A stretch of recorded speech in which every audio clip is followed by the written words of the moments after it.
hayatım senden ibaret.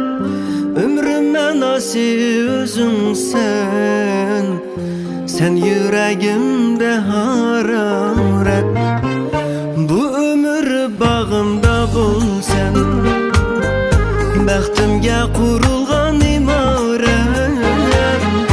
Söygünüm seni yo'qotsam, hayatımdan bo'lmaydi omad.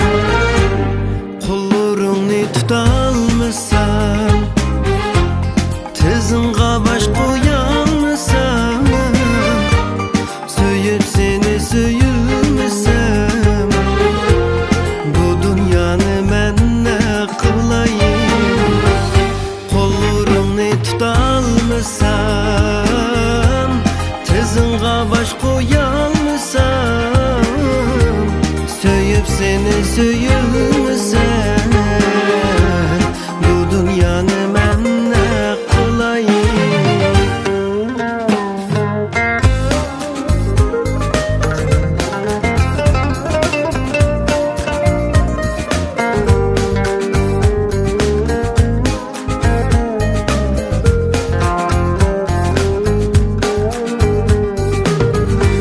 Ömür öter pesil pesil, sen bu ömrümde bir bahar.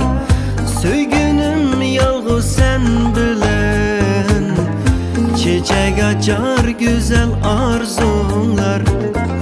Bəxit gülün qucaq qucaq, ne payda sensiz idlisam.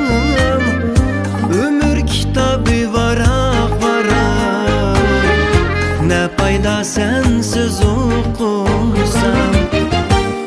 Qo'llaringni tutolmasam, tizimga bosh qo'yolmasam, so'yib seni so'yilmasam, bu dunyoni men ne qilayim? Qo'llaringni tutolmasam, tizimga bosh qo'yolmasam, so'yib seni so'yilmasam, bu dunyoni men ne qilayim?